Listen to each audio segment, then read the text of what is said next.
So gentlemen, we should have left at 9:30. What? It's nearly 10 o'clock and we're still here. What's going on? Welcome to Bhutan. I've only been here one day and so far this beautiful country has exceeded my expectations. In this episode, we ride through the capital of Thimphu to stand beneath a massive towering golden Buddha, tackle some of the most dramatic twisty roads in the country, battle a sudden total wipeout at nearly 10,000 feet, before finally reaching the stunning ancient fortress of Punakha. I don't know how we're going to beat yesterday, to be honest. This is the second day of my 10-day motorcycle tour of Bhutan, and yesterday was the best motorcycling experience I've ever had. So I just don't know how they're going to beat that, to be honest with you. We're leaving Paro.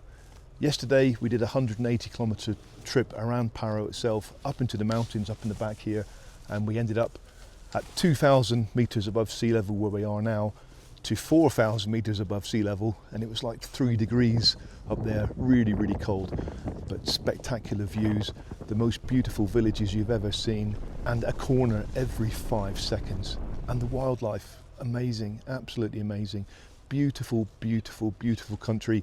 Today's plan, we're going to leave Paro, head up through Thimphu, the main capital city, and then head up through Dochula Pass, and then end up in Punakha, with lots of sightseeing and stops on the way.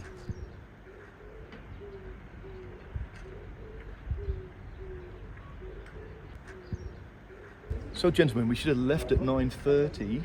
What? It's nearly 10 o'clock and we're still here. What's going on? We've been drewed. You've been drewed. We're waiting for Drew. Come on, Drew.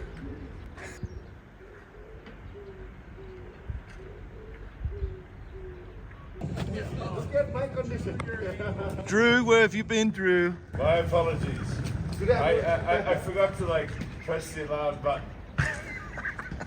My bad. I'm buying drinks tonight. Checking out of the 4-star Kachi ground, a bit damp and overcast this morning, but you can't argue with that view of the eastern Himalayas from those large hotel rooms. A well-recommended hotel.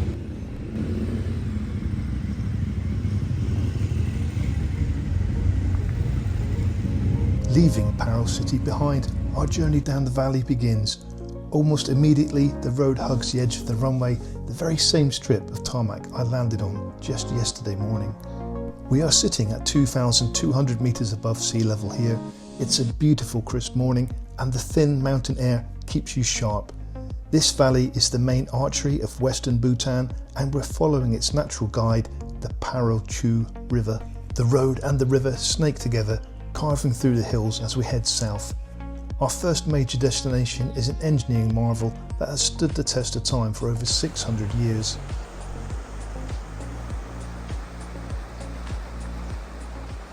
So I'm being told this is the oldest original bridge in Bhutan, dating back to the 15th century. So what's that, 500-600 years old for this bridge? Amazing. And you can just see the original metal chains there, really old hand-forged metal chains with all the prayer flags attached. A few minutes further down the road, we hit Chuzum. This is the main river junction and it is a massive wall of water. Look to the left and you will see Paro Chu flowing down from where we just came from. Look to the right and you will see Thimphu Chu rushes in from the capital city. They collide right here and turn into a giant river heading south all the way into India, now named the Wangchu River. It's literally the water highway connecting the Himalayas straight down into India. It's also where the modern Indo-Bhutan highway bridge crosses the water to connect the whole country.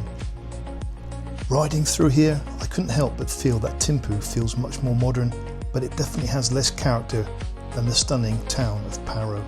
In fact, this is the first and only dual carriageway I'll see on this entire trip. But what's really interesting are the pedestrian crossings here. They actually have a stop and give way sign painted right in front of them on the main road.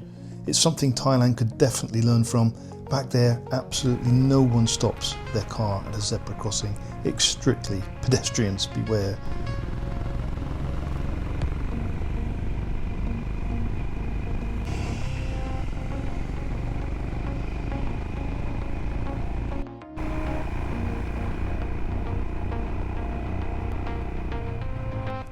As we climbed the mountains and overlooked Thimphu city, I came across this cyclist having a cheeky tow uphill.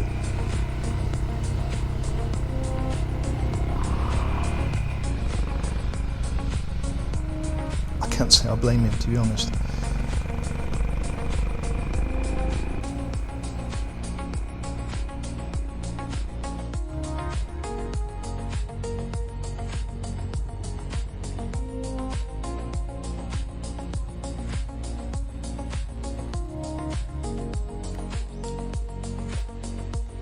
So we're just outside of Thimphu city, up in the mountains again, and they claim this in Bhutan as the tallest, largest sitting Buddha in the world. Maybe it is, maybe it's not. There is a big Buddha in Chiang Rai where I live. Seeing I've lived in Thailand for over 20 years, it's very difficult for me to get excited about Buddha statues and temples. But saying that, the guides are so energetic and so enthusiastic and so believing that their energy comes through. The roads to these locations are the best roads I've ever travelled. Absolutely stunning. So bring it on. Let's see temples and Buddha statues. It stands 169 feet tall, cost over $100 million to build, and was constructed to fulfill an ancient 8th century prophecy of peace and happiness for the world. It was built to celebrate the 60th birthday of Bhutan's 4th king, and it took nearly a decade to finish because of the sheer scale of the engineering required to assemble the bronze pieces up on the mountain top. Scott, who are we waiting for? Drew! We're waiting for Drew. Yet again! Leaving the giant bronze Buddha, we began to climb Dochula Pass. It's one of the most famous spots in Bhutan, but Mother Nature had other plans for us. We hit the summit only to find a total whiteout. Low clouds completely swallowed the Himalayan peaks we'd been hoping to see. Our second failed plan of the day. This morning.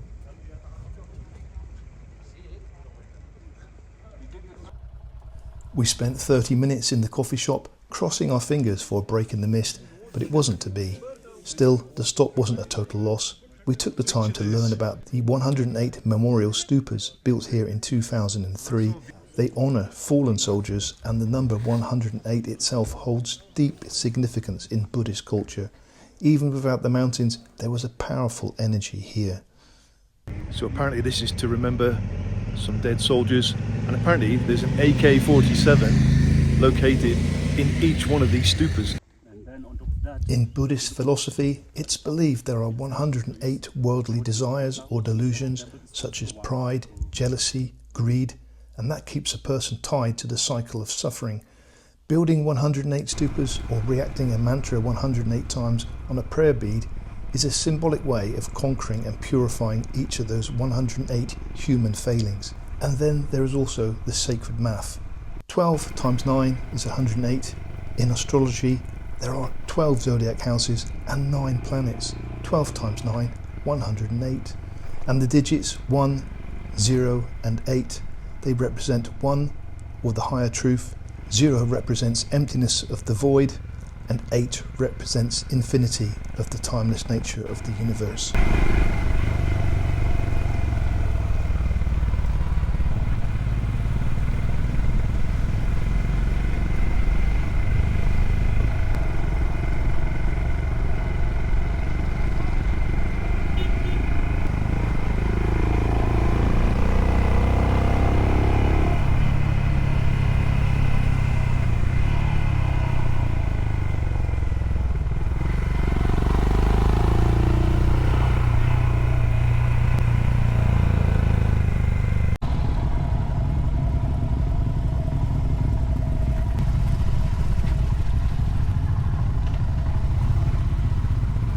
After a great buffet lunch break at the Menchua restaurant, we hit the road again. We've got nothing but curvy mountain roads ahead of us until we reach the absolute highlight of the day, the Punakha Dzong.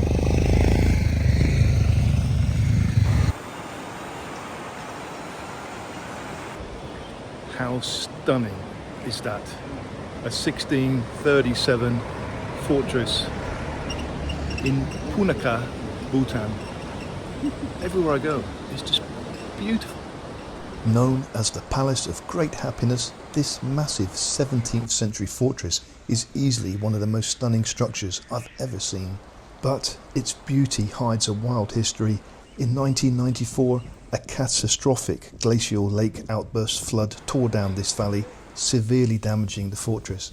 In response, the king declared a national emergency, calling on one person from every single family in Bhutan to come here and manually rebuild it. It was a massive collective act of national pride.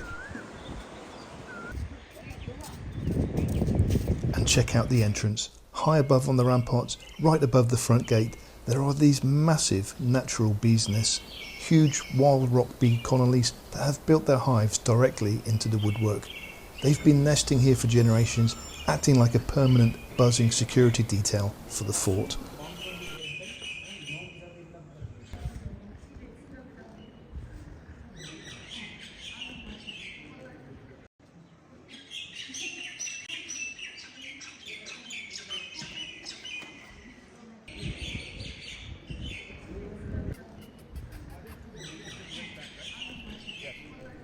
Very impressive. Fortress built in 1637 apparently, and the capital till 1955, until Thimphu took over. Very impressive. As we wrap up here in the main courtyard of the stunning Punakha Dzong, we stumbled across this small reserved area.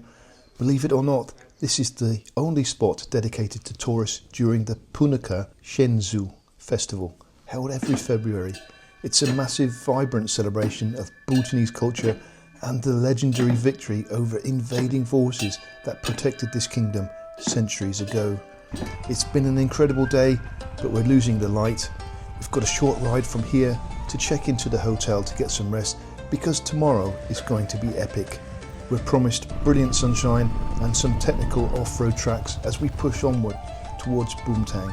You won't want to miss these dirt sections coming up, so make sure to hit that subscribe button to join the ride, and I'll see you on the next one.